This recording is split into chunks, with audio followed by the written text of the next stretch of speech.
Indian army की artillery regiment ने आज अपना 157वां स्थापना दिवस मनाया।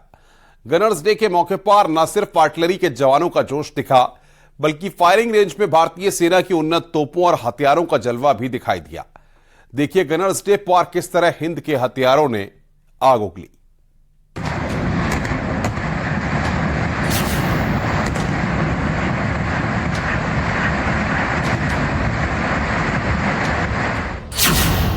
आग उगलते हिंद के हथियार,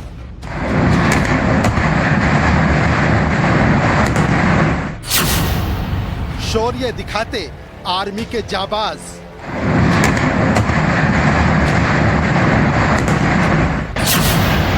ये तस्वीरें गर्व है हर हिंदुस्तानी का।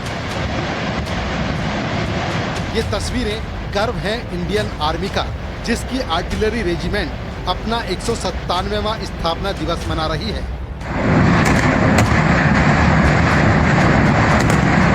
इंडियन आर्मी की आर्टिलरी रेजिमेंट ने आज अपना 197वां स्थापना दिवस मनाया।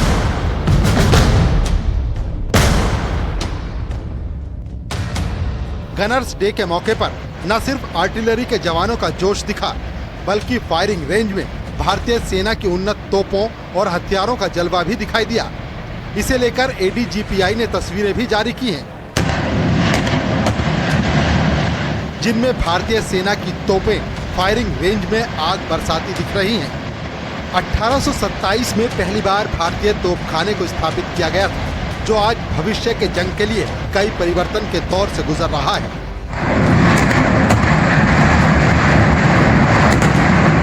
हमारी सेना ने अपनी आर्टिलरी रेजिमेंट को न सिर्फ मजबूत किया, बल्कि सटीकता के साथ मारक क्षमता के विकास पर भी जमकर काम हुआ। तभी तो कारगिल वॉर से लेकर बांग्लादेश की आजादी तक के दौर में हमारी सेना ने और इस रेजिमेंट ने खुद को दुनिया के सामने साबित किया।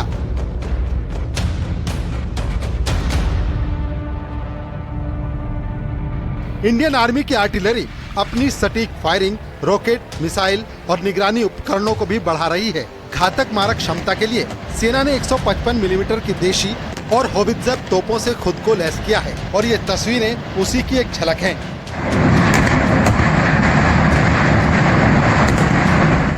Bureau report, news 18।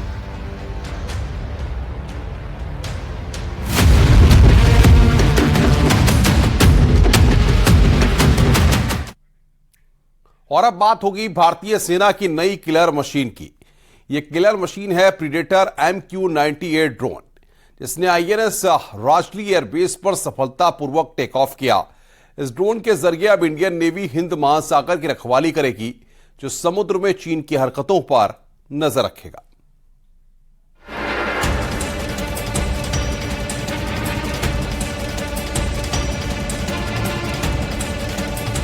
वो ड्रोन जिसने अल जवाहिरी को मारा,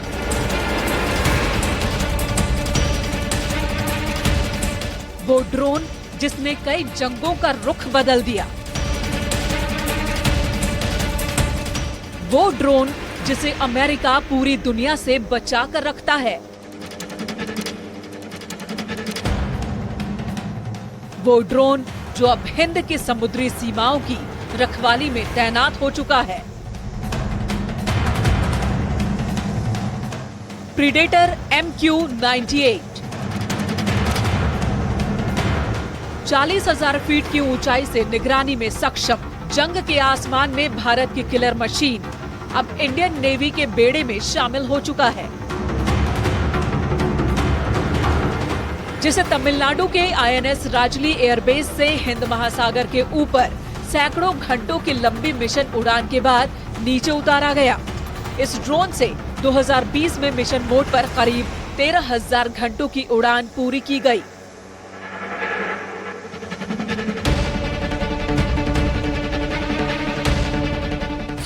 The MQ-9B aircraft has an endurance of 30 plus hours and can fly at altitude up to 40,000 feet. Additionally, the aircraft also needs minimum maintenance requirements. Predator MQ-98 एक killer machine है जो जंग के मैदान में दुश्मन को धूल चटाने में माहिर है। 2020 में इंडियन नेवी को हमारी समुद्री सीमा की निगरानी के लिए अमेरिका से 2 MQ-98 सी गार्डियन ड्रोन 1 साल के लिए लीज पर मिले थे। बाद में लीज टाइम बढ़ा दिया गया। इसे निगरानी, खुफिया जानकारी जुटाने और दुश्मन के ठिकानों को बर्बाद करने समेत कई चीजों के लिए तैनात किया गया, जो अब करीब 13,000 घंटों की उड़ान पूरी कर चुके हैं।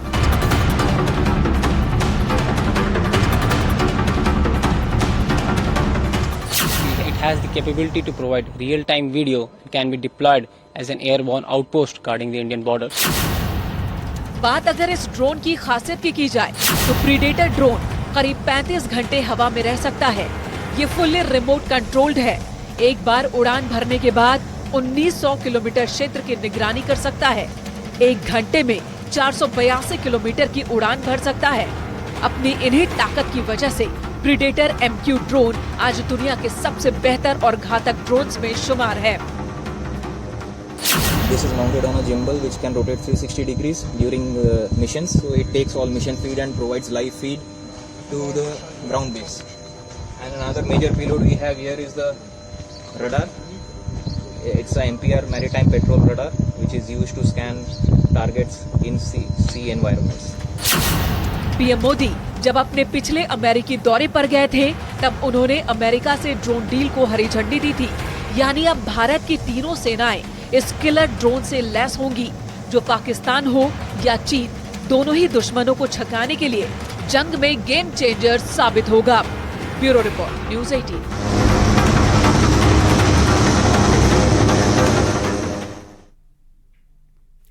लखनऊ में महोगिनी नाम की लड़की अपने बायोलॉजिकल मां बाप की तलाश कर रही है। लखनऊ से 23 साल पहले शुरू हुई ये कहानी अमेरिका से होते हुए फिर एक बार लखनऊ की गलियों तक पहुंच चुकी है। क्या महोगिनी को अपने माता पिता मिल पाएंगे, ये अब सबसे बड़ा सवाल है।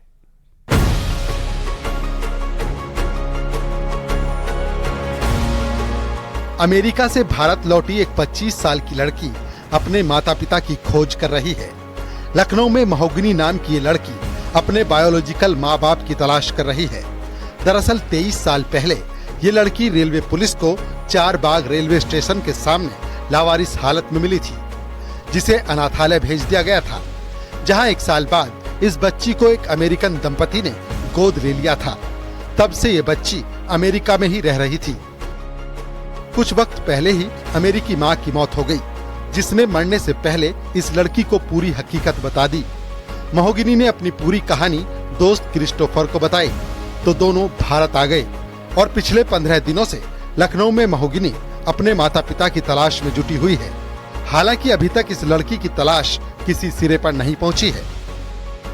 I have been here since September 8th, so about 3 weeks, and I have come back to Lucknow in search of my history and my roots and to see if I can find any connection to any family members. Yeah, so Carol, the woman from the US that adopted me, she didn't really tell me anything about where I was from and what the story was. She just told me that I was from India and I was adopted from there. So when she died in 2016, I was able to go through her apartment and find partial records, and that's where I found out that I was adopted from an orphanage called Leela Owati in Lucknow. महोगिनी अपने बचपन की कुछ तस्वीरों के साथ लखनऊ की गलियों में अपने बायोलॉजिकल माँ बाप की तलाश कर रही है। हालांकि अपने पहले टूर में अभी तक उसे कुछ खास कामयाबी नहीं मिली है, लेकिन महोगिनी अपनी उम्मीद को लेकर मन में इतनी पुख्ता है कि वो एक बार नहीं, बार बार भारत आकर अपने असली माता पिता को ढूंढना चाहती है। Bureau report, news 18।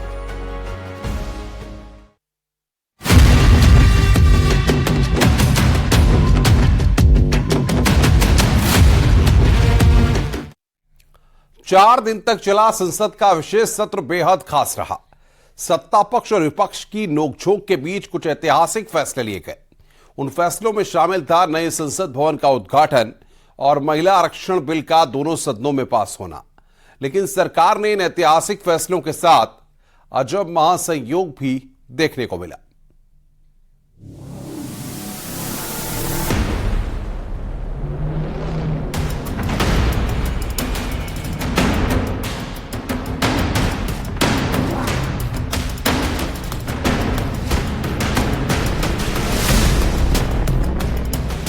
ऐतिहासिक फैसले का ऐतिहासिक संयोग। संयोग नंबर 1, 17 सितंबर नई संसद में झंडा फहराया। संयोग, प्रधानमंत्री मोदी का जन्मदिन।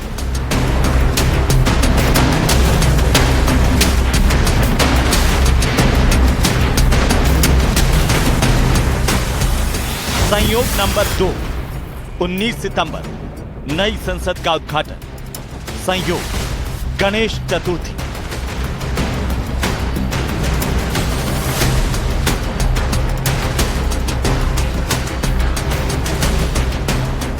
प्रधानमंत्री नरेंद्र मोदी जो भी फैसले लेते हैं वो ऐतिहासिक बन जाते हैं, इसमें कोई शक नहीं है।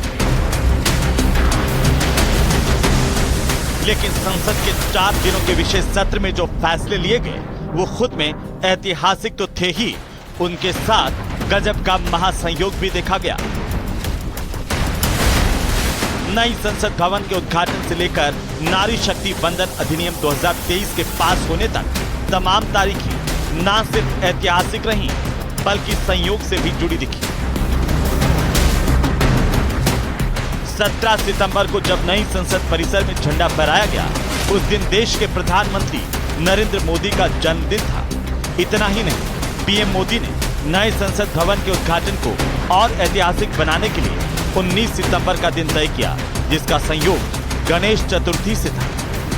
धार्मिक मान्यताओं के अनुसार किसी भी शुभ काम को करने के लिए इससे शुभ दिन नहीं माना जाता है।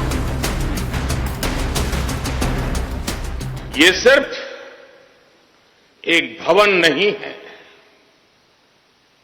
ये 140 करोड़ भारतवासियों की आकांक्षाओं और सपनों का प्रतिबिंब है। नई संसद के 4 दिनों के सत्र में ऐतिहासिक फैसलों के संयोग का सिलसिला सिर्फ 19 सितंबर तक ही सीमित नहीं था।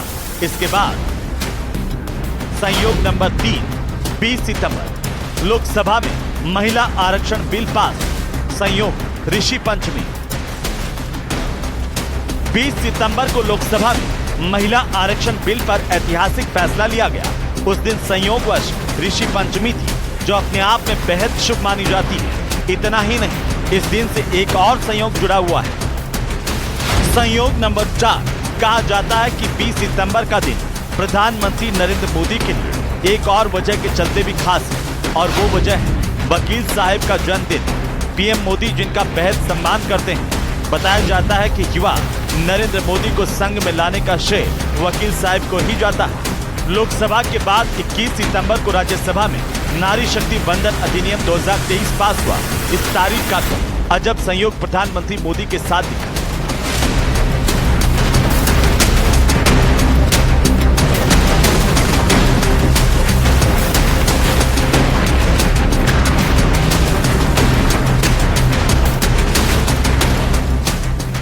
संयोग नंबर 5, 21 सितंबर राज्यसभा में महिला आरक्षण बिल पास। संयोग, हिंदू कैलेंडर के मुताबिक पीएम का जन्मदिन। संसद के विशेष सत्र में लिए गए ऐतिहासिक फैसले यादगार हो गए हैं, लेकिन इन फैसलों के साथ ही तारीखों का गजब संयोग इसे और यादगार बनाता है। Bureau report, news 18।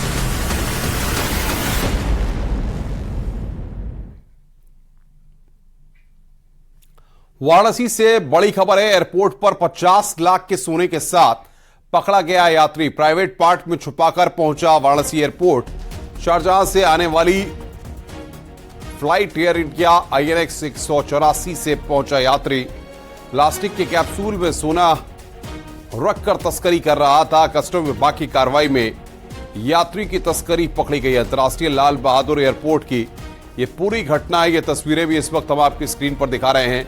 प्लास्टिक के कैप्सूल में यह सोना रखा गया था।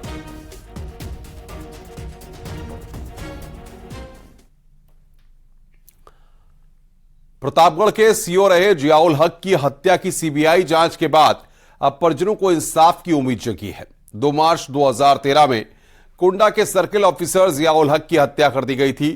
इस मामले में 26 सितंबर को सुप्रीम कोर्ट ने कुंडा के विधायक राजा भैया की भूमिका को लेकर सीबीआई जांच के आदेश दिए हैं। इसको लेकर देवरिया में रह रहे जियाउल हक के माता पिता को उम्मीद जगी है कि अब उन्हें इंसाफ मिलेगा। तो शहीद सीओ के परिजनों को इंसाफ की यहां पर उम्मीद है। जियाउल हक के माता पिता इंसाफ मांग रहे हैं।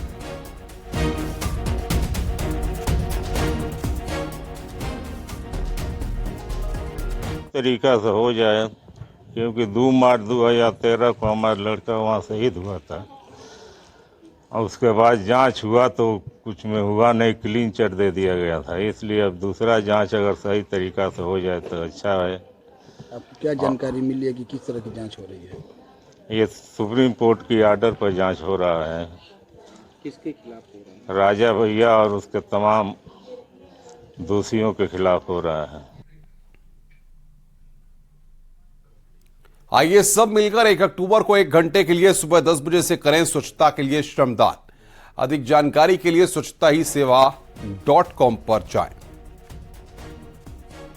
तो आइए एक साथ मिलकर 1 अक्टूबर सुबह 10 बजे 1 घंटे स्वच्छता के लिए श्रमदान करें। ये यहां पर सभी के लिए अपील है, स्वच्छता ही सेवा है।